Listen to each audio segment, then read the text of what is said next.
Welcome back, YouTube. I know it's been a little while since I've done one of these. I've been busy with other stuff, but we're going to get right back into the Guardian Legend. As you can see, I have 3 new corridors to go explore, and if that's the way it's going to be, then I'm going to be done with the 10 I need really quick. But what we're going to learn is that not all of them actually are relevant to the end of the game, and I'm running away from those rocks because those rocks deal ridiculous amounts of damage at this level. I think it's like 4 full points of shield. Now, sometimes I'm actually going to bother and stop and kill every enemy, and other times I'm just going to run away. More often than not, it really benefits you to run away. Especially when it gets to the point where you just need hundreds of thousands of points to earn your next health power-up. Most of these enemies will deal enough damage that maybe 3 or 4 hits will flat out kill you. These ones I don't mind because I think, yeah, they're worth a bit more than the standard enemy. You're going to find that the usual amount of points you get is 60. And this one, it's worth braving these things. Just because there is a power-up there, and I want it.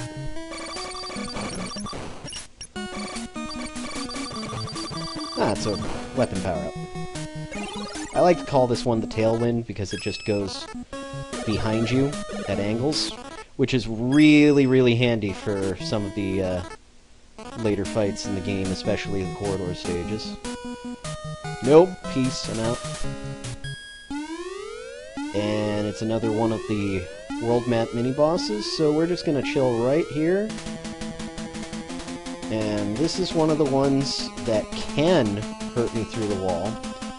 But this one's actually really easy to contend with, because it only moves vertically, so get right up close to it, and stab it with your lightsaber. Done. And we got what is the best weapon in the game from it. It's so powerful you actually can't... Oh wait, no. This one you can use in the ground stages. It's slow at first, but it does obscene amounts of damage. Pretty much one-shotting everything it touches. And I get the side lasers. It's like a lightsaber, only a little different.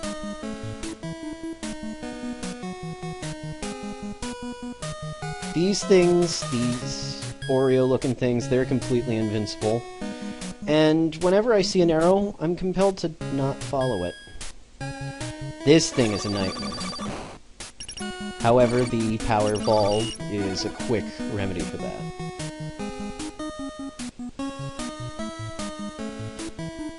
And this time it's telling us to go up. I don't want to go up quite yet. We're going to go to the side. And there's a door here. Like I said, that thing pretty much one-shots everything. And it's a save point. So, just for those who are following along and actually want one, there's your password. Pause or you'll miss it. And we're off.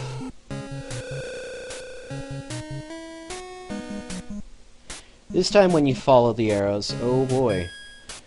Let me go back to explain that spider. There's one of them. And now there's 7. And now it's an unholy mess. There's a finite limit as to how many of them are allowed to be on the screen at once, but typically what ends up happening is you just get this lunge when they're at the maximum. If you're very patient, they're a great way to farm some XP, but remember, there is an upward score limit, and you don't want to find yourself meeting that. Power up here. Full health. Full health is good, especially because I think we are at the corridor. And this is where I got freaked out the first time, because it was like, wait a minute, corridor 11? There's only 10 corridors. Well, it turns out there's actually 10 optional corridors as well, but we're not going in this one yet. Because there's a dead end up here, which usually means something good. There's also a world mini-boss, and I am stuck in the arena, and this one is a bit more intense, because this guy will actually chase after you, and he does good damage, too. However, with the Powerball, he's pretty trivial. And we picked up the second Happy Red Alien, so now we have more ammo. And we can actually fire off a few shots without losing out on our basic shot.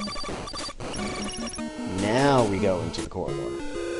The 10 corridors that aren't linked to the end game don't have any locks on them. You can just hop right in, no problem. And we're off.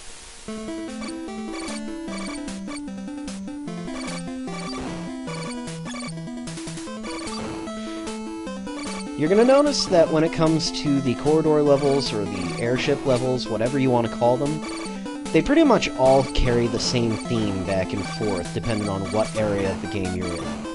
This one happens to favor fish, and aqua, and so on and so forth. You're going to find a desert level, a mechanized level, a creepy alien level. I actually really like the creepy alien level because it's creepy and alien. Would thunk it. And you're going to see, like I said in the first video, a lot of the typical I'm a different color, therefore I'm more powerful concept that NES games did. I'm also getting close to 100,000 points, which means the little happy noise is going to play and my max health is going to get a bit better. The only thing about these early corridor stages is that there is a lot of just sitting here waiting for the next thing to attempt to kill me.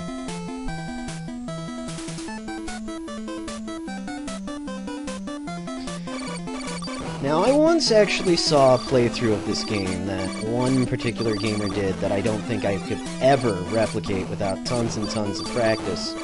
She actually did it without taking a single hit ever. And when you get a little bit later in the game... Oh, there's my health.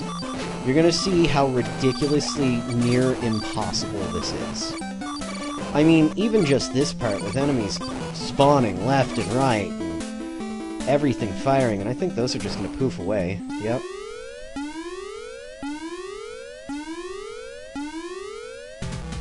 Optimon. This guy is a threat because... not because of the little shots. Those don't deal a lot of damage. Those barely hit you. But that weird green slimy stuff that he's spitting out, I'm actually going to tank a hit just to demonstrate.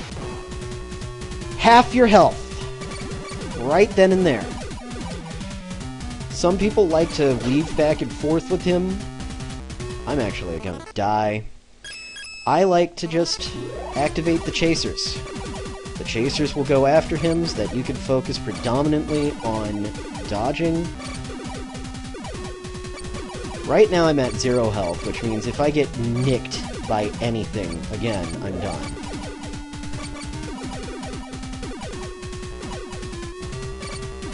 I'm going quiet because I want to make sure I survive this, which I'm not gonna... Okay. When I was a little boy, just first learning how to play this game, this dude, and especially his second level version, has caused me no small number of game overs.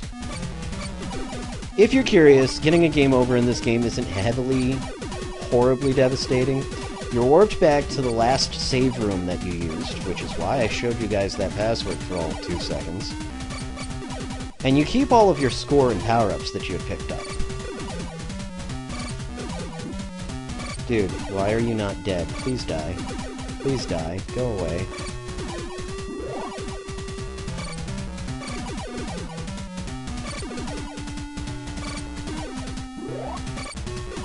This is taking way longer.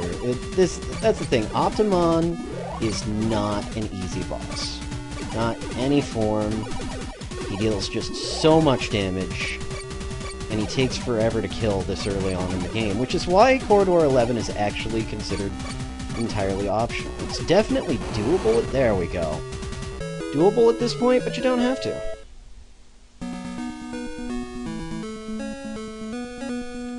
And Miria changes back into her humanoid form.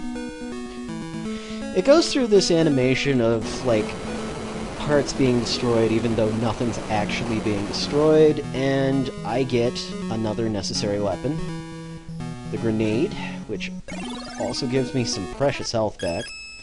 And the grenade is like one of the most useless weapons in the game, but it's also necessary for one part of it.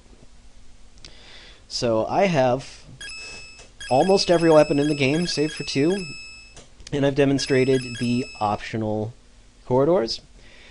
This seems like a good point to stop this video. I'm actually going to off-screen getting back and all the backtracking, so you guys don't have to watch that. And when we come back, we're going to go to the actual corridor 2. Stay tuned.